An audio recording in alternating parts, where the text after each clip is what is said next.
할렐루야. 오늘 이 귀한 제목으로 말씀을 전하게 되어서 감사하게 생각합니다. 나에게 나봇의 포도원이 있는가? 한번 고백해 봅시다. 나에게 나봇의 포도원이 있는가? 지금 아마 이 시간 또 저희 푸른숲 동산교회에서는 우리 최영천 목사님이 뜨겁게 말씀을 전하고 계실 거예요. 얼마나 은혜가 되던, 저도 일부 예배 영상으로 보면서 왔는데 얼마나 말씀을 잘 전하시던지, 여러분 좋은 목사님 밑에 함께 이렇게 예배할 수 있는 것을 감사하게 여기시기를 축복합니다. 아멘.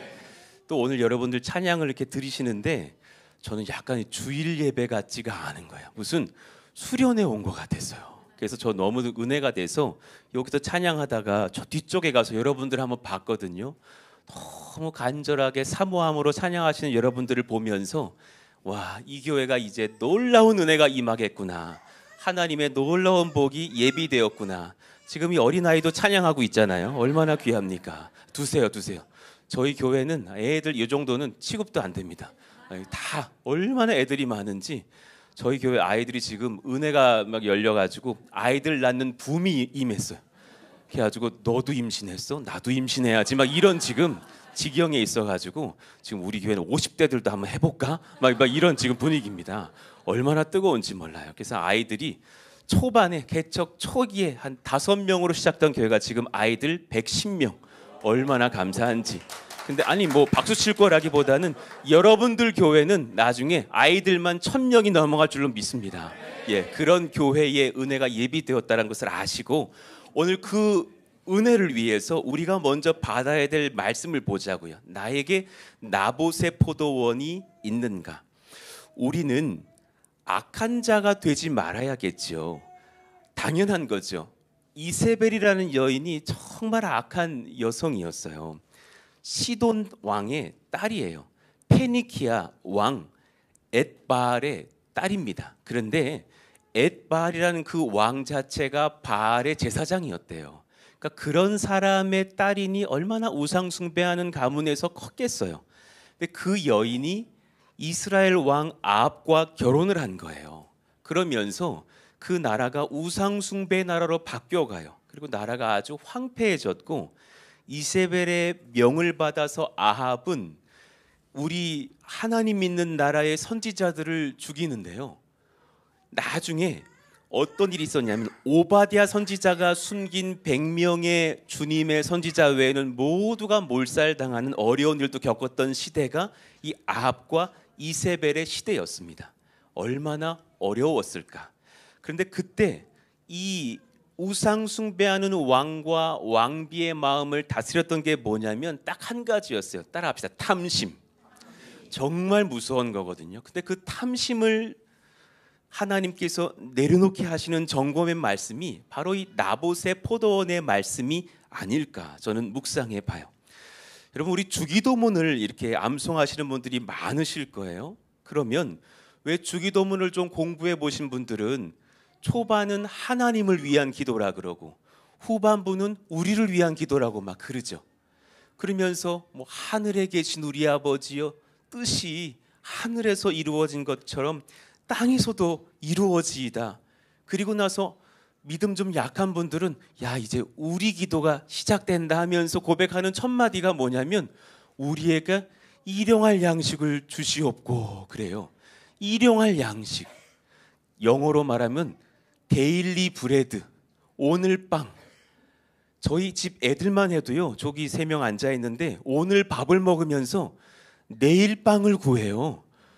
그 엄마가 참 어려운 거잖아요. 밥을 먹으면서 엄마 내일 점심엔 뭐 할 거야? 막 이러면 엄마도 근심되잖아요. 근데 성경은 뭐라 그러냐면 오늘 빵만 구하는 마음이면 너는 충만하다. 여러분 우리는 지금 주님 나라에 어쩌면 다 일용직인지도 몰라요. 주님은 영원한 평강을 약속하셨습니다. 할렐루야. 그런데 우리 마음이 사실은 더 쌓고 싶고 더 저장하고 싶고 더 미래를 충분히 주실 걸 알면서도 염려 먼저 하면서 지금 내 아이가 3살인데 33살에 장가 가려면 이거 30년 동안 얼마를 모아야 돼. 벌써부터 고민이 막 들어가는 거죠. 많다라는 거죠. 그런 탐심들이, 염려들이. 주님께서는 내려놓으라 그러셨어요. 누가복음 12장 15절 말씀. 그들에게 이르시되 삼가 모든 탐심을 물리치라. 사람의 생명이 그 소유에 넉넉한 데 있지 아니하리라. 사람의 생명이 어디에 있지 않다고요? 소유에 넉넉한 데 있지 않다. 제가 저희 성도들의 공통점을 봤는데요. 소유는 다 달라요. 그런데 넉넉하다 여기는 분은 하나도 없어요. 근데 옷 입혀준 표정 보니까 유사한 것 같아. 다 어떤 분은 좀 더 많고 좀 더 적은지 모르겠고 우리는 다 넉넉하진 않아요. 그럴지라도 여러분 하나님께서 우리에게 정말 필요한 것을 다 공급하여 주시는 줄로 믿습니다. 믿으셨으면 좋겠어요. 그러니 오늘 본문에 두 땅이 드러나는데요. 첫 번째는 채소밭이라는 표현이고요. 두 번째는 포도원이라는 표현이에요. 성경에는 채소밭이라는 표현이 딱 두 번 등장해요. 이 나봇의 포도원에서의 한 번 하고 신명기 11장 10절 이후에 한 번 등장해요. 채소밭은 성경에서는 그렇게 긍정적인 의미가 아니에요. 물론 비유입니다. 여러분 지금 채소밭을 갖고 있다고 해서 내가 큰일 나겠다 빨리 없애야겠다 그게 아니에요. 비유인데 자기가 자기 땅을 경작하려는 그 마음을 채소밭이라 그래요. 자, 신명기 11장 10절 말씀을 한번 읽어봐 드릴게요. 내가 들어가 차지하려 하는 땅은 내가 나온 애굽 땅과 같지 아니하니 거기에서는 너희가 파종한 후에 발로 물대기를 채소밭의 댐과 같이 하였거니와 그때는 내가 그냥 물이 넘치고 내가 하면 될 것 같고 내가 어떻게 계획하고 내가 소득 잘하고 내 능력인 것 같고 그런 여겼던 채소밭이었거니와 그러나 11절 말씀 이제 우리에게 허락하신 말씀인데 읽어봐요. 너희가 시작. 너희가 건너가 차지할 땅은 산과 골짜기가 있어서 하늘에서 내리는 비를 흡수하는 땅이요 내 하나님 여호와께서 돌보아 주시는 땅이라. 연초부터 열말까지 내 하나님 여호와의 눈이 항상 그 위에 있느니라. 할렐루야. 하나님은 우리에게 항상 필요한 것을 충분히 넉넉하게 주실 것이니 염려하지 말고 그 예배의 자리를 잘 지킬 것이라. 여호와께서는 돌보시는 아버지이신 줄로 믿습니다. 예, 이 비유적 표현이 바로 포도원이에요. 하나님께서 나를 어떻게 돌보시는지를 믿고 안심할 수 있는 예배자들의 땅, 포도원입니다. 신명기 6장 11절에 보면 포도원을 지키는 삶이 소개되고 있어요. 제가 한번 읽어드릴게요. 여러분의 마음에 양약이 되는 말씀이기를 원합니다. 여러분 지금 채소밭 큰 거 없어도 상관없어요. 주님이 허락하시는 내 마음의 포도원이 풍성하시기를 원합니다. 내가 채우지 아니한 아름다운 물건이 가득한 집을 얻게 하시며 내가 파지 아니한 우물을 차지하게 하시며 내가 심지 아니한 포도원과 감람나무를 차지하게 하사 내게 배불리 먹게 하실 때에 예배자로 설 때 이런 은혜가 우리에게 임할 줄로 믿어요. 아멘이십니까? 예. 그러니까 여러분 저도 아마 우리 최영천 목사님도 다 알고 계시고 깨달았던 거예요. 그러셨을 거예요. 하나님의 은혜는 내가 쟁취한다고 부어지는 게 아니더라고요. 내가 그 영어 말로 surrender 그러죠. 엎드려 항복할 때 부어지는 걸 느껴요. 하나님 앞에 항복해 드릴 때에 성령의 은혜가 강권적으로 임하시는 거죠. 나이가 좀 있으신 분들은 1997년도에 우리나라에 무슨 어려움이 왔는지를 아실 겁니다. 뭐였죠? 예, IMF. 지금 말하신 분들은 연식이 좀 있다. 예. 모르시는 분들은 뭐야? IMF가 뭐야? IMF 나는 F인가? 모르는 분들은 몰라요. 그런데 1997년 IMF 사태가 일어나서 국가가 부도가 났어요. 세상에 웬일이야? 나라가 돈이 없어. 달러는 폭등하고 우리나라 돈은 휴지 조각같이 되는 그런 사태가 벌어졌어요. 그리고 그렇게 외환 위기에 그런 돈을 빌리고 막 하는 그런 일들이 있었을 때 우리나라가 얼마나 그때 어려웠습니까? 그때 이야기를 하면 눈물 섞인 정말 고백밖에 없는 분들 여기 계실 것 같아요. 막 직장이 무너지고 큰 기업이 도산하고, 기억나시죠? 뉴스마다 대우가 무너졌습니다. 믿었던 무슨 기업이 무너졌습니다 하면서 막 그냥 막 실업자들이 대량으로 나왔던. 근데 놀랍게도 그때 뜨겁게 기도했던 공동체가 있었는데 바로 한국당의 교회들이었어요. 그때가 열심히 기도하면서 많이 회개하고 엎드렸던 때가 추억이 돼요. 그 97년의 환란들이 수년간 이어질 때 또 찬양이 한 곡이 발표가 됐는데, 98년도 1월 1일 날 고영원 씨가 작곡했던 부흥이라는 앨범이 발매를 합니다. 그때 그 찬양을 부르면서 온 한국 교회가 많이 울었죠. 한번 그때 그 첫 부흥의 시작점을 한번 틀어봐 드릴게요. 아시는 분들 계시면 들어보십시다. 살아계신 하나님 아버지, 하나님을 섬긴다고 하면서도 죄악을 사랑하고 마음에 원하는 길을 따라 살던 우리를 용서하시옵소서. 이제 회복시키시고 치유하시는 예수님의 보혈로 우리를 정결케 하옵시고, 성령의 능력으로 기름 부으사 만민을 위하여 일어나게 하시옵소서. 흰옷을 입은 하나님의 거룩한 백성들이 이 땅 가득하게 일어나 열방을 향하여 행진에 나아가게 하시옵소서. 주여, 주의 일을 이 수년 내에 부흥케 하시옵소서. 이 수년 내에 나타내시옵소서. 진노 중에라도 긍휼을 잊지 마시옵소서.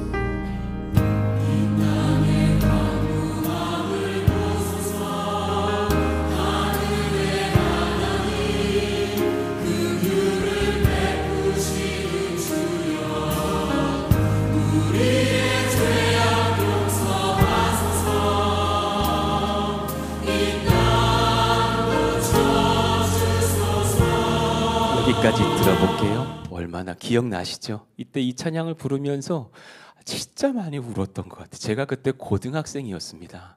그런데도 이 찬양을 부르면서 하나님, 이 나라를 살려주세요. 우리 고등부도 살려주세요. 저의 마음의 이 음란과 죄를 아시죠? 저를 용서해 주세요 하면서 한없이 눈물로 불렀던, 정말 부흥이 임하기를 원했던 그런 때가 생각이 나요. 그때 어느 교회 고등부의 회장이 돼가지고 막 그냥 그 뜨거움에 우리 고등부 좀 부흥하라고 그 막 출석부를 제가 목사님께 얻어가지고 애들 출석부를 보면서 장결자 전화 신방을 다 했던 기억이 나요. 그 하다 보니까 정신 차려 보니까 목사가 돼 있어. 그런데도 그 97년 이후에 저희들 생각에 99년, 2000년에는 막 부흥이 임할 줄 알았어. 근데 그렇지는 않더라라는 거죠. 그리고 10년이 지났더니 2007년이 됐어요. 여러분, 2007년은 제가 신대원에 입학했던 전도사 1년 차에 떼기도 했습니다. 그리고 그때 1907년 평양 대부흥이 100주년을 맞았다고 해서 기억나시는 분들 계시죠? 한국교회가 같이 뜨겁게 부흥이 다시 어게인 리바이벌 하면서 부흥을 소망하고 막 잠실주 경기장에 같이 온 성도가, 한국 성도들이 가득히 모여가지고 그 옥하는 목사님 막 설교하시면서 회개하자고. 전 세계 부흥의 역사들은 항상 교회의 회개에서 시작했지 옆에 있는 홀덤펍의 회개에서 시작한 게 아니었거든요. 항상 그랬거든요. 그때 여러분 그 옥하는 목사님의 설교를 들으면서 저도 하염없이 울었던 때가 생각이 나요. 그때 영상도 한번 틀어봐 드릴게요. 옥하는 목사님의 2007년도에 그 설교를 같이 한번 잠깐 들어보시죠. 회개를 하고 세상 앞에 새 옷을 갈아입으려면 성령께서 회개할 힘을 우리에게 주셔야 합니다. 통회하고 자복하고 버리는 결단을 할 수 있도록 성령이 우리를 도와주셔야 합니다. 우리의 힘으로는 안 됩니다. 우리의 능으로도 안 됩니다. 오직 하나님의 신으로 할 수 있습니다. 부르짖고 문을 두드리면 주님께서 응답하실 줄 믿습니다. 너희가 악할지라도 자녀에게 좋은 것을 줄 알거든 하물며 하늘에 계신 너희 아버지께서 구하는 자에게 성령을 주시지 않겠느냐? 성령을 주시지 않겠느냐? 성령을 주시지 않겠느냐? 성령을 주시지 않겠느냐? 우리 하나님의 약속입니다. 한국교회가 성령의 능력을 다시 입으면 북한에 무너진 교회를 우리 모두 다시 일으킬 수 있다고 믿습니다.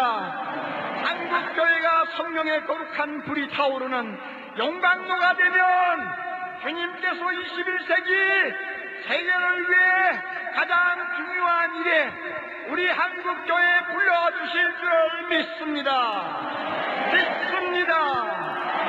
두 손을 높이 들 여기까지 한번 볼까요? 얼마나 그때 그냥 같이 손들고 회개하고 찬송하면서 기도했던지.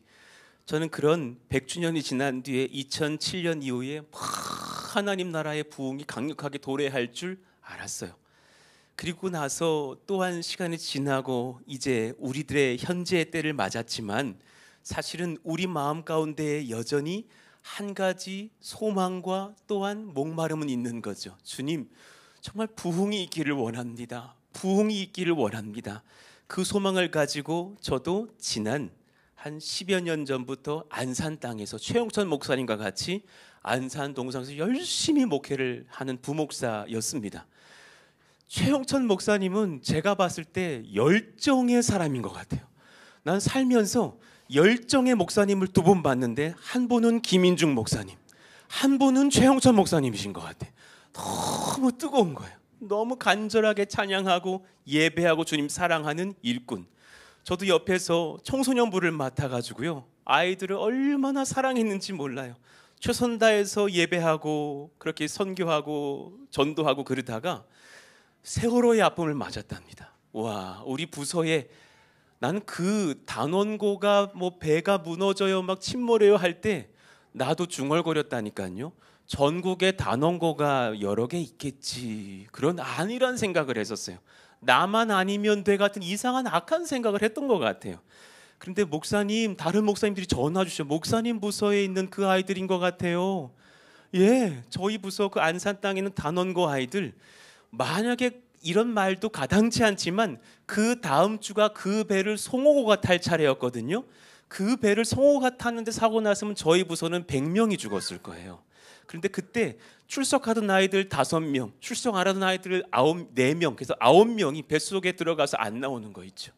그때 저랑 저희 아내가 그 전날 세상에 귀한 우리 부회장 아이 하영이, 걔 막 얼마나 날씬한, 이렇게 날씬한 자매, 날씬한 자매인데 이 아이가 전도왕이었어. 한 학교 아이들 23명을 전도했던 아이예요. 근데 그 아이가 이렇게 날씬한데 굉장히 잘 먹어요. 그래서 그날 미스터 피자를 얘를 사주는데 그 아이가, 여자아이가 한 판을 혼자 다 먹었어. 그러더니 목사님, 제가 치킨 약속이 있어가지고 좀 이동해 볼게요. 그러더니 갔어요. 그게 마지막 만남일 줄은 누가 알았을까. 그 아이들이 타고 안 돌아오는 거예요. 그래서 지금도 사실은 고등부는 연말이 되면은 전도 제일 많이 한 아이들에게 주는 상 이름이 전하영 상이에요. 전도를 많이 하다 주님께로 간 아이. 그 아이를 나중에 세월호에서 찾아가지고 봤는데 세상에 손이 다, 뼈가 다 부러져 있어. 그 막 철을 막 잡고 막 있다가 막 부러졌나 봐. 저는 그때 그 세월호를 경험하고 한 달간 아이들 장례를 치르면서, 여러분, 어른 장례가 우리는 있을 줄 알았지, 난 고등부를 하면서 애들 장례가 있을 줄은 몰랐죠. 그러면서 한 달 내내 장례를 예배 치러드리면서 그때 깨달은 거예요. 하나님이 허락하시는 부흥이라는 것은 한 영혼 사랑에서 시작하는 것이지 큰 교회만 바라고 막 그런 것들이 아니구나. 진짜 부흥이라는 것은 우리 가정에 그냥 1억, 2억, 10억이 팡팡 들어올 때가 부흥이 아니라 정말 한 아이, 한 아빠, 한 엄마가 같이 하나님을 만날 때부터 부흥이 임하는 줄로 믿습니다. 그 은혜를 깨달았던 거죠. 그리고 나서 저 또한 하나님 앞에 은혜를 받고 5년 전쯤에 개척을 나왔던 거예요. 주님이 오늘 우리에게 질문하시는 거예요. 사랑하는 온리교회의 귀한 아들, 딸들아, 난 너희들에게 너무나 큰 복을 줄 것인데 마음의 준비가 되었는지 점검해봐라. 너희에게 나봇의 포도원이 있는가? 자, 첫 번째, 이렇게 한번 마음을 다스려 보세요. 점검해 보세요. 하나님과의 은혜를 끝까지 소망하며 마지막 남은 믿음 한 조각을 지키려 합니까? 혹은 반대로 하나님과의 은혜와 상관없는 것을 하나 더 얻으려고 욕심을 부리고 있지는 않습니까? 우리 위에 있는 문장 한번 선포해봐요. 시작.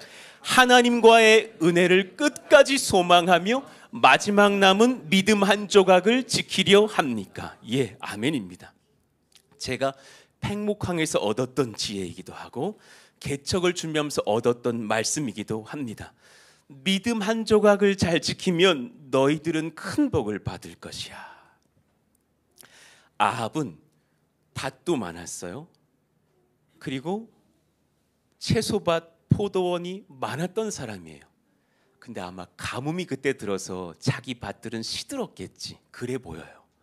아무리 밭이 있어도 3년 6개월간 비가 안 오는데 왕의 밭이라고 뭐 백이겠습니까? 다 말랐겠죠. 그런데 이상하게 가난한 믿음의 형제 나봇이 포도원을 지키고 있는데요. 그 밭은 풍성했던 것으로 여겨져요. 그 밭은 하나님이 기르셨나 봐. 하나님이 그 밭에서 이슬을 내리셨는지도 모르겠어요. 그래서 아름다운 포도원이 있어서 부러워서 그걸 빼앗고 싶었나 봅니다. 그 2절 말씀에 보니까 아합이 나봇에게 말하여 이르되 내 포도원이 내 왕궁 곁에 가까이 있으니 내게 주어 채소밭을 삼게 하라.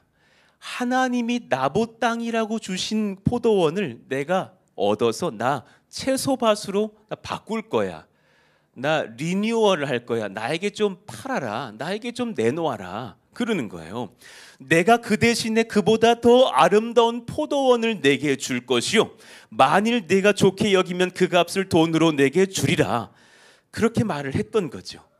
이렇게 가볍게 뭐 땅이 올라서 교회를 확 팔아넘기는 교회들도 요즘 많은 한국 교회 시대를 보고 그런 우리 가벼운 것으로 조금 더 이득이 있다면 잠깐 하나님 잊어버리고 내 이득을 따라서 이리저리 무언가 해보고 우리 후회될 때도 많고 회개할 때도 많았던 인생을 우리 걸어봤을 거예요. 그렇지 않아요? 그러나 나봇은 딱 한마디로 거절해요.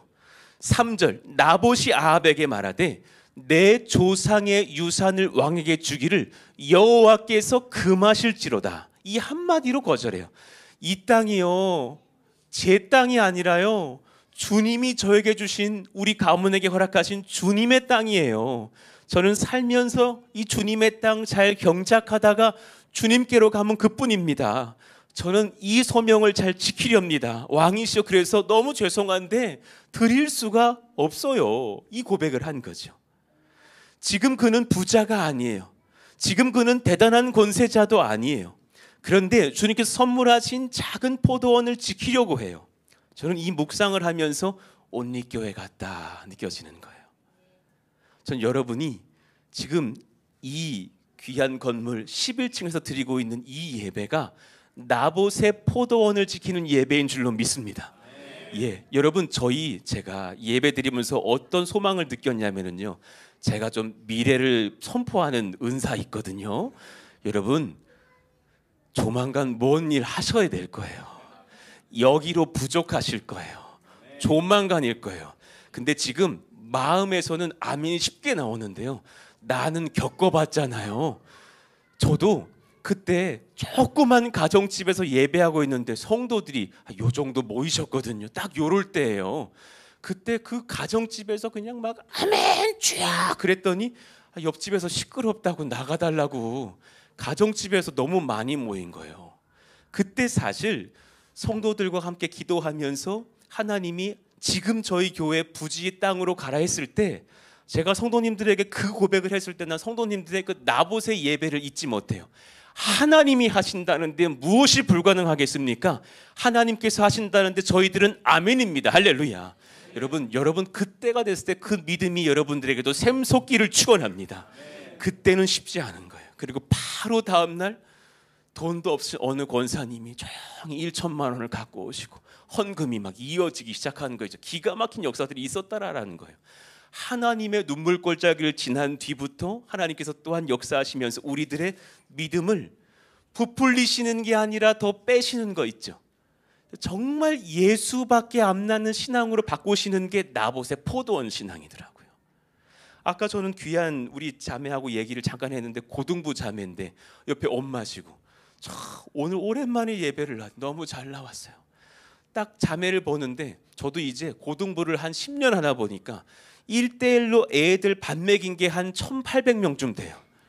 이제 그러니까 약간 은혜의 관상이 보여져. 저 아이가 얼마나 귀한지, 저 아이가 얼마나 주님을 사랑하는지, 그리고 물어봤더니 나중에 출판 쪽에 대한 일을 하고 싶대. 그렇게 디테일한 꿈을 꾸는 아이들은 지혜가 있는 딸들이거든요. 하나님께서 크게 쓰시겠다.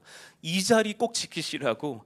이 자리를 지키실 때 하나님이 내가 못할 것까지 얹으셔서 길을 열어주시는 줄로 믿습니다. 아멘. 그러시기를 바랍니다. 아멘. 네, 그럴 거예요. 그런 놀라운 역사가 일어나는 비결은 뭐냐면 나봇의 포도원 믿음을 잘 지키는 데 있다라는 거예요. 뺄래야 뺄 수 없는 유일한 한 가지가 있다면 읽어봐요. 하나님과 시작. 하나님과 그분의 뜻을 지키는 삶. 할렐루야. 정말 이것이 여러분들에게 지켜질 수 있는 지금 일부 예배 때 최영천 목사님이 저희 교회에서 지난주에 아이들 포함 83명이 모였다고 우리가 막 감동의 박수를 했는데 지금 우리 이 올리교회 83명, 85명, 100여 명 우리 성도님들께서 지금 이 마음을 지킨다면 하나님께서 이 교회를 저희들은 경기도 남부를 책임질 테니까 여러분들은 북부를 좀 맡아주십시오. 북부를 책임지시고 부흥케 하시는 하나님의 나라 세우실 줄 믿습니다. 정말 귀한 교회거든요. 하나님께서 사랑하시는 교회. 오히려 반대로 더해도 끝없이 목마른 것을 잘 분별하셔야 돼요. 내 욕심 하나 더 추가한다 한들 우리는 배부르지 못합니다. 이것이 아니기를 원합니다. 채소밭에 대한 욕망 내려놓으시고 나에게 주신 하나님을 사모하는 믿음의 나봇의 포도원 지켜가시기를 축복합니다. 아멘입니다. 그런가 하면 두 번째요. 하나님의 법을 지키려고 하나님 사랑하는 마음을 누구에게도 빼앗기지 않으려고 하는지, 혹은 반대로 죄를 합리화하려고 하나님 법과 지식을 이용하고 있지는 않은지. 교회가 흔들릴 때, 목사 장로님들이 흔들릴 때 교회 법을 이용해서 범죄를 해요. 충분히 그럴 수도 있는 거예요. 충분히 그럴 수 있어요. 우리 다시 한번 그 2번 대장 틀어봐 주세요. 우리 윗문장 한번 읽어봐요. 시작. 하나님의 법을 지키려고 하나님을 사랑하는 마음을 그 누구에게도 빼앗기지 않으려 합니까? 할렐루야. 우리 이런 사랑이 절절히 넘치는 온리교회 예배가 되기를 축원합니다. 예, 그러길 원해요. 세상에 참 악한 사람 중에 악한 여인이었던 이세벨은 하나님 사랑은 없어요. 자기 욕심, 자기 사랑이 많았죠. 그래서 왕이 나봇에게 거절을 당하고 오니까 그 왕이 삐졌어요. 왕이 나봇의 포도원 거절당하고 와서 흥치뿡하고 지금 있는 거예요. 이게 말이나 됩니까? 왕이 어떻게 그렇게 삽니까?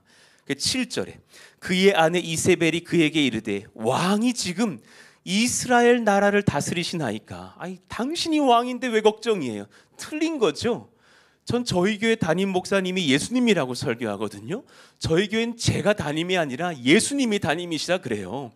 왕이 지금 이스라엘 나라를 다스리나이까? 그 말 했으면 안 되죠. 하나님께서 이 나라를 다스리십니다 했어야 될 여왕이 일어나 식사를 하시고 마음을 즐겁게 하소서.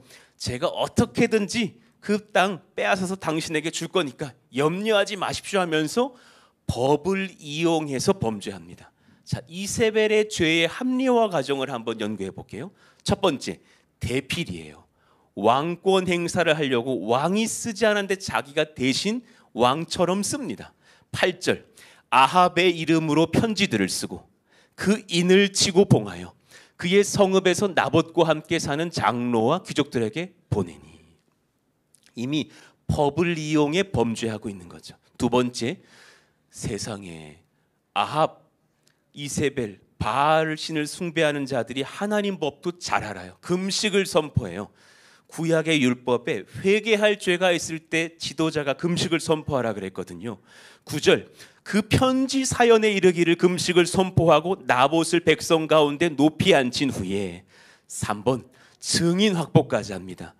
율법에 2명 이상을 세우라고 그러셨거든요. 10절 보니까 불량자 2사람을 그의 앞에 마주 앉히고, 얼마나 악합니까? 법을 이용해서 하나님 법을 어기고 있어요. 하나님 사랑이 없으니까. 마지막 4번째, 종교성을 확보해요.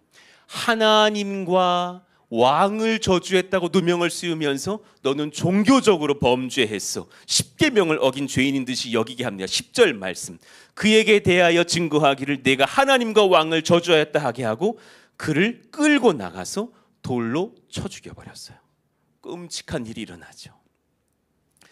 이 죄들을 하나님은 무엇이라고 하시는지를 잘 봐야 돼요. 20절 봅시다. 아합이 엘리야에게 이르되 내 대적자여 내가 나를 찾았느냐? 대답하되 내가 찾았노라. 엘리야가 하나님의 말씀을 대언하 꾸짖는 거죠. 내가 내 자신을 팔아 여호와 보시기에 악을 행하였으므로. 우리 고백해 봅시다. 내가 내 자신을 팔아. 하나님이 정말 싫어하시는 것이 뭐냐면 하나님을 사랑하지 않아서 하나님의 법을 이용해서 범죄하는 자들을 향해서 뭐라 그러시냐면 너가 내 자신을 파는 죄를 저질렀구나. 내 죄를 합리화하려고 하나님을 잘 이용하는구나. 그것이 아방의 죄였고 이세벨의 죄였고 가룟 유다의 죄였고 어쩌면 까딱하다간 우리들의 죄가 될 수도 있다라는 것을 깨달아요. 오히려 그때에 하나님께서 나봇의 포도원을 통해서 우리에게 주시는 메시지가 저는 있다고 봐요. 사랑이 많을 때 삶으로 법을 세워요. 여러분 꼭 기억하시기를 바라요. 지식이 많다고 법을 지키지 않습니다. 그것이 아니라 사랑이 많을 때 그 삶으로 법을 세웁니다. 우리 노란색 글씨 한번 읽어봐요. 자, 시작. 사랑이 많을 때 그 삶으로 법을 세웁니다. 여러분 예를 들어서 아내들이 지켜보고 있는데 남편이 지금 몰래 카메라의 대상이 됐어. 어떤 예쁜 여자가 접근해서 내 남편한테 멋지시네요, 번호 좀 주시면 안 될까요? 연락 좀 하고 지냈으면 좋겠어요. 그때 그래서 정말 아내를 사랑하는 남편이라면 반지를 보이면서 혹은 반지가 없더라도 저는 유부남입니다. 제 아내는 이보람이라고 제가 사랑하는 제 여인이 따로 있습니다. 저에게 번호를 주신 건 고마운데 저는 당신에게 조금 더 관심이 없습니다. 저의 가정에 기쁜 아내가, 사랑스러운 아내가 있으니 오늘 여기서 이 요청은 멈춰주시기를 바랍니다. 그걸 아내가 몰래 카메라로 보고 있어. 흐뭇할까 안 흐뭇할까? 내 남편 괜찮네. 근데 몰래 보고 있는데 번호를 주더니 아내는 좀 모르게 해주십시오. 아내가 알면 법을 어기는 거거든요. 이러면 문제가 있다라는 거예요. 정말 본질은 뭐냐면 주님을 내가 얼마나 사랑하느냐에 대해서 답을 찾게 되더라라는 거죠. 저는 안산 동산교회에서 열심으로 사랑받다가 정말 많이 사랑받았던 것 같아요. 너무 저를 사랑해 주셨어요. 제가 새벽에 설교하려고 나오면 권사님들이 제가 설교자로 오는 걸 보고서 아싸 그러셨어요. 내가 좋았나 봐. 불쌍히 여겨주셨나 봐. 사랑 많이 받았어요. 그래서 사랑 많이 받다가 어느 날 성령께서 너 많이 사랑받았으니 흘려라 그러면서 개척을 명하셔서 오늘 여기까지 이르렀던 거예요. 그리고 교회를 떠나 나아갈 때 교회에서 주시는 무상 2억 원도 성령이 받지 말라 그러셨어요. 너무 충격이었어요. 저는 그때 돈을 사랑하지 말자 그러면서 돈을 사랑하고 있었더라고. 개척을 준비하려다 보니까요, 세상에 걱정이 딱 2가지인데요. 돈 걱정, 사람 걱정. 여러분 궁금하시면 개척 한번 해보세요. 요 2가지 걱정이 사무칩니다. 돈 걱정, 사람 걱정. 그런데 하나님께서 개척하기 몇 개월 전에 저를 엄청 혼내시더니 바닥을 막 혀로 핥으라 그러셔요. 세상에 바닥을 혀로 핥으래. 정말 바닥을 막 혀로 핥으면서 기도를 하고 눈물 콧물을 다 흘리는데요. 인도해야 될 목사가 무릎 겸손히 끄는 정도가 아니라 그냥 누웠어요. 쭉 펴고 손 쭉 펴고 바닥에 목사가 그냥 누운 거야. 그리고 바닥을 혀로 핥고 있으니 옆에서 여러분이 봤어 봐요. 아, 목사님 많이 어렵네. 많이 어려워. 답이 없어. 저 양반 지금 혀로 바닥 닦고 있네. 이럴 상태인 거예요. 그렇게 회개를 시키시더니 하나님께서 하셨던 말씀이에요. 너에게 나를 향한 사랑이 없으니 너에게 돈 사랑과 사람 사랑이 넘치니 너가 더럽다 그러시면서 교회에서 주신다라는 그 무상 2억 원 거절해라. 그리고 너는 평택 땅으로 가라. 내가 너와 함께 하리라. 세상에 저는 그때 사실 그때까지는 평택으로 갈 마음이 그렇게 많지 않았어요. 그리고 평택은 안산에서 좀 멀어. 그 인근에 좀 가야 좀 따라오실 텐데 평택 목사님은 이미지가 광교 이미지래. 그래 보여요? 목사님은 논밭이 많은 평택은 좀 아니래. 그래서 평택 그렇지 않습니다. 평택 지금 삼성 그 반도체 공장이 들어와서 바뀌고 있습니다. 평택이 지금 엄청 사실은 발전하고 있죠. 이런저런 다 그걸 내려놓게 하시면서 하나님 앞에 돈과 사람 욕심을 내려놓고 평택으로 가게 하신 거였어요. 그리고 뭐 어떻게 하다가 은혜를 입어가지고 이제 건축도 막 하게 되고 성도들도 한 100명쯤 되고 막 이랬을 때에 그때 건축이 막 들어가면서 돈이 너무너무 없었던 그때 세상에 교회 재정이 너무 없다 보니까 어느 날 재정 집사님이 저에게 오셔서 목사님 저희 교회 남은 총 재정이 50만 원입니다 그러더라고요. 성도 100명이 모여서 예배하는데 교회 재정이 50만 원이에요. 그래도 50만 원보다 좀 더 갖고 계시죠? 조금 더. 지금 표정이 막 52만 원쯤 갖고 계신 표정이신데 그런데 아니 웬만한 가정보다 이 교회가 지금 없는 거야. 너무 어려운 거야. 그래서 막 새벽에 사람이 이렇게 좀 무너지고 나니까 마음이 좀 어렵고 나니까요. 이제 좀 고상하게 기도가 안 나와. 하나님 돈 좀 주세요. 목사가 이렇게 직접 기도하긴 난 처음이어서 하나님 돈 좀 주세요. 돈이 필요해요. 너 돈이 필요하냐? 너 성전 건축 잘하고 싶냐? 네, 너무 잘하고 싶어요. 그때 잊지를 못해요. 너희보다 어려운 교회를 도와라. 그러면 너희 성전 지어줄게. 제가 그때 반문했다니까요. 우리가 제일 어려워요. 하나님 옆집에 저기 슈퍼가게 아저씨도 50만 원은 더 있겠다. 우리 교회가 제일 어려워요. 더 어려운 교회가 있단다. 그 교회가 어딘데요? 군교회 도우라고. 그때부터 막 군선교가 시작됐던 거죠. 군선교 막 열심히 하고 나서 소문났더니 군 목사님들이 전화를 계속해. 아니 왜 우리 교회 전화하느냐고. 온누리교회 전화하시고 저기 사랑의 교회 전화하시고 그래야지. 교회 통장 50만 원 있는 교회 지금 상무대를 도우셨다면서요. 저희 교회도 좀 도와주십시오 막 이러는데 나 또 흥분을 잘해요. 제가 어느 교회입니까? 21사단을 도와달래. 그래서 또 저 21사단 제가 돕겠습니다. 몇 명입니까? 그랬더니 1만 명이래. 나 사단이 그렇게 큰 줄 몰랐어요. 나는 부산 구치소에서 군생활을 해가지고 사단이 그렇게 클 줄 몰랐어. 그래서 또 거기서 아멘하고 와서 성도님들한테 1만 명이랍니다. 그랬더니 성도님들이 아멘 그러는 거예요. 그래서 그때부터 50만 원이 없던 교회가 선교 헌금이 나오는데 어떤 한 분이 2천만 원, 어떤 분은 30만 원, 어떤 분은 10만 원, 5만 원, 뭐 100만 원 막 내면서 그 해에 안산 동산교에서 우리 교회 소문 듣고 선교 헌금으로 2천만 원 후원해 주셨고 우리가 4천만 원 헌금해서 6천만 원 어치 2만 명 궁장병 모든 전원에게 군 선물이 다 간 거예요. 편지 복사해가 성도들이 편지를 다 썼어. 그걸 복사해야 돼. 처음에 600명은 우리가 다 썼는데 2만 명은 쓰다가는 순교하겠더라고. 그래서 한 장 쓰시면 요게 100장, 100장 이렇게 막 복사가 되는 거야. 그래서 막 인쇄 나가고 사형리로 우리가 사형리도 100원짜리를 살 돈이 없어.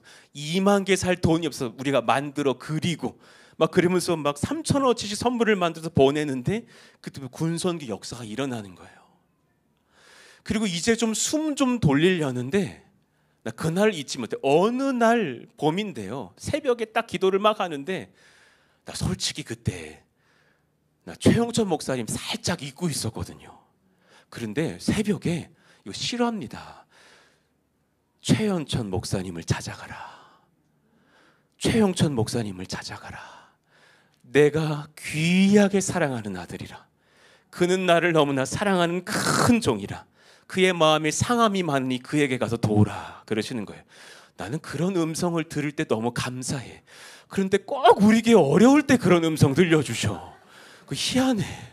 나는 이유를 알 수가 없는 거예요. 새벽에 기도를 하고 있는데 하나님, 뭐 건군 선교 이제 막 끝날 것 같아요. 막 정말 허리가 부러질 지경이어서 상자 30kg짜리 상자요 200개 실어봐요. 트럭에. 허리가 분절일 것 같은 그날, 바로 그런 날 다음 날 어간인데 새벽에 하나님께서 오시더니 최영천 목사를 도우라. 그가 내가 너무 사랑하는 아들이라. 그는 나를 너무나 사랑해서 내가 그를 다윗처럼 기뻐하느니라. 그가 마음이 상하여서 마음이 아프니 그에게 가서 힘껏 도우라. 그러시는 거예요. 그날 전화, 그날 만나러 갔다니까요. 그리고 나서 막 목사님이 어려워. 그때 막 사당 어디서 막 이렇게 예배하고 막 어려우실 때였어. 막 찬양팀이 막 모여가지고 이리저리 요리하고 고민하고 막 이러실 때야. 그래가지고 그 눈물에 섞인 이야기를 듣고서 저희 교회 말씀을 드렸더니 저희 교회 이호영 장로님께서 갑자기 딱 들으시더니 우리가 파송교회가 됩시다. 우리가 파송교회가 됩시다. 그래서 우리가 그래도 될까요? 성도님들도 아멘 하시는 거예요. 우리 교회 강점은요, 요만큼 모였을 때 계속 아멘만 해요. 나는 자기들이 무슨 뭐 삼성 기업 총수 막 이런 분들인 줄 알아. 정말 여러분, 지금이 중요한 거예요. 요 초기, 요 70명, 요 80명, 요 때 목사님의 부족한 믿음의 선포에도 아멘 하시기를 축원합니다. 이게 귀한 거예요. 그때 아멘 하면서 우리가 부족하지만 월 얼마씩 이 교회 헌금해 드리자 하면서 온 성도들이 막 모아가지고 그때부터 오늘까지 우리가 헌금해 드리고 있는데 막 기쁨이 넘치는 거예요. 얼마나 기쁨이 넘치는지 몰라. 그리고 나서 같이 막 그렇게 뜨겁게 예배하면서 오늘 온리교회가 여기까지 온 줄로 믿습니다. 저는요, 최용천 목사님에게는 이상한 미안함이 있어요. 왜 그러냐면 저는 안산 동상에서 조금 잘 풀린 목사야. 나중에 목사님한테 제 얘기 좀 물어보세요. 저는 그냥 그 은혜가 좋았어. 운이 좋은 건 아니지. 은혜가 깊었던 것 같아요. 저에게 있어서는 부족하고 작은 그릇이니까. 그래서 그냥 쉽게 좀 전임 목사도 되고, 김희주 목사님이 나를 이뻐해 주시네. 그러니까 담임 목사님이 이뻐해 주시니까 사랑을 많이 받았지. 그런데 그 어간쯤에 막 이렇게 담임 목사님도 교실을 고를 때 최우천 목사님 뭐가 시기가 잘 안 맞아. 저랑 같은 나이의 목사님이세요. 그리고 열정도 비슷해. 저보다 훨씬 유능하시지만, 근데 제가 이분이 탁월하는 걸 알고 있었거든요. 여러분, 이분은 찬양 사역에 특별한 은혜가 있어요. 믿으시기를 축원합니다. 이분 제가 봤을 때 한국 교회 목사 중에서 탑에 속하는 분이에요. 아주 순수한데 뜨거워요. 여러분, 매주 보면은 감흥이 없어요. 모시기 어려운 분인데 맨날 보니까 그래, 찬양팀 조심하셔야 돼. 매주 보니까 또 시작이다 막 이래. 우리 목사님의 문제점은 시작부터 땀을 다 흘리고 있대. 그게 귀한 거야. 어떤 분은 끝나도 땀을 안 흘려. 대충에 이분은 생명을 걸고 예배를 해요. 이분은 음악성도 탁월하지만 영성이 더 탁월해요. 그런데 더 귀한 건 뭐냐면 이분은 기도하시는 목사님이, 아멘. 이분 기도해요. 기도하는 종은 말릴 수가 없어요. 저도 깨닫거든요. 기도밖에 없더라니까요. 우리 교회도 지금 제가 제일 아끼는 1등 팀이 있어요. 중보기도팀. 제 가장 깊은 은밀한 고백을 제일 먼저 하려는 완전 군사 같은 팀이에요. 우리 30몇 명, 40명 모여 있는데요. 교회 330명 모였는데 그중에 40명이 중보부대입니다. 기도 제목이 중보팀에 딱 올라가면은 차를 운전하다가도 잠깐 세우기로 약속했어요. 기도하고 다시 출발하는 거예요. 기도가 생명이에요. 할렐루야. 우리 목사님 기도하는 목사님이신데 여러분 또한 기도하시기를 예수 이름으로 축원합니다. 진짜 귀한 게 뭐냐면요, 최영천 목사님은요, 내가 빈말 안 해요. 그냥 음악만 잘하시는 목사님이 아니라 이분이 설교가 좋아요. 할렐루야. 여러분, 말씀을 연구하는 목사님이세요. 저 오늘 아침 저희 교회 일부에서도 설교하시는데 와, 설교가 너무 좋아. 너무 좋아. 나 걱정이 돼. 우리 성도님들 온리교회로 올까 봐 걱정이 돼. 너무 귀해. 말씀을 연구하시고 뜨겁게 순수하게 하나님의 말씀을 풀어가는 다윗 같은 목사님이세요. 여러분, 최영천 목사님께 정말 귀한 열정과 사랑을 느끼시면서 기도 많이 주시고 순종하시는 아멘 있기를 축원합니다. 그러면 여러분, 조만간이에요. 오 해보면 200명 모여있고요, 오 하면 500명 모여있어요. 그때는 제 마음이 뭔지 아실 거예요. 이게 안 돼, 여기로 안 돼, 여기 다 앉아있어. 그래가지고 어디 또 땅을 알아봐야 될 거예요. 그때는 또 제가 또 도와드릴 테니까, 어떻게 하면은 임야로 가야 될지, 산은 어디가 싼지 도와드릴 테니까. 그러나 그 전까지는 충성하면서 예배하시는 정말 주님 사랑으로 똘똘 뭉치는 온리교회 되시기를 예수 이름으로 축원합니다. 아멘입니다. 여러분, 소년 다윗을 기억하셔야 돼요. 그는 가진 게 없었어요. 그는 군사력이 없었어요. 그러나 저 골리앗이 너무 화가 나는 거예요. 왜냐하면 그 사람이 모든 군사력과 테크닉을 가지고 있지만, 키도 2m 60이지만 저 사람이 하나님을 사랑하지 않고 업신여기거든. 사무엘상 17장 26절의 마음이 여러분들의 마음 되기를 원합니다. 시작. 이 할례 받지 않은 블레셋 사람이 누구이게 살아계시는 하나님의 군대를 모욕하겠느냐. 할렐루야. 이 믿음이 우리 가운데 있기를 원합니다. 이 믿음이 우리 가운데 있기를 원해요. 우리 아까 드럼 쳤던 형제, 요한 형제 어디 있어? 요한 형제 어디 있어? 저 요한 형제. 나도 요한이야. 우리 요한 형제 위해서 기도해 주셔야 돼요. 이 이름이 일단 성경에 인물이 있으면 평생이 부담스러워요.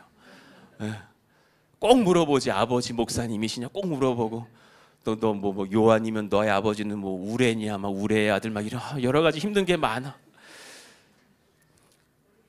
아까 우리 교회에서도 일부 예배 때 목사님 설교하시더라고. 우리 아버지 배윤수 집사님 위해서 막 뜨겁게 기도하신 것을 봤어요.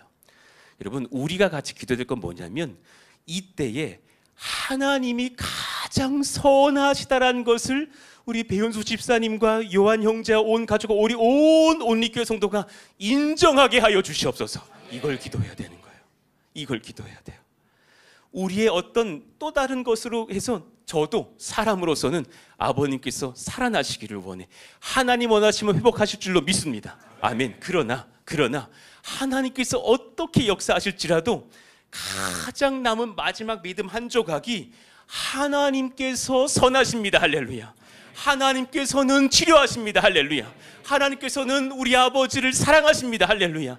그 믿음 가운데 녹아져 가는 믿음의 가정, 믿음의 교회 되기를 원합니다. 하나님 그런 분이세요. 존 파이퍼 목사님 아시죠? 제가 참 존경하는 목사님인데 그분의 설교의 일부분을 조금 틀어드리고 우리 찬양했으면 좋겠어요. 잠깐 한번 영상 보시고 마무리하겠습니다. But one of the really sad things about this moment right now is that there are hundreds of you in this crowd who do not want your life to make a difference. All you want is to be liked. Maybe finish school, get a good job, find a husband or a wife, a nice house, a nice car, long weekends, good vacations, grow old healthy, have a fun retirement, die easy, no hell. And that's all you want. You don't give a rip whether your life counts on this earth for eternity. That's a tragedy in the making. That is a tragedy in the making. About 3 weeks ago, we got news at our church that Ruby Eliason and Laura Edwards were killed in Cameroon. Ruby Eliason, over 80, single all her life, a nurse, poured her life out for one thing: to make Jesus Christ known among the sick and the poor in the hardest and most unreached places. Laura Edwards, a medical doctor in the Twin Cities, and then in retirement, partnering up with Ruby, also pushing 80, and going from village to village in Cameroon. And the brakes give way. Over a cliff they go, and they're dead instantly. And I asked my people, is this a tragedy?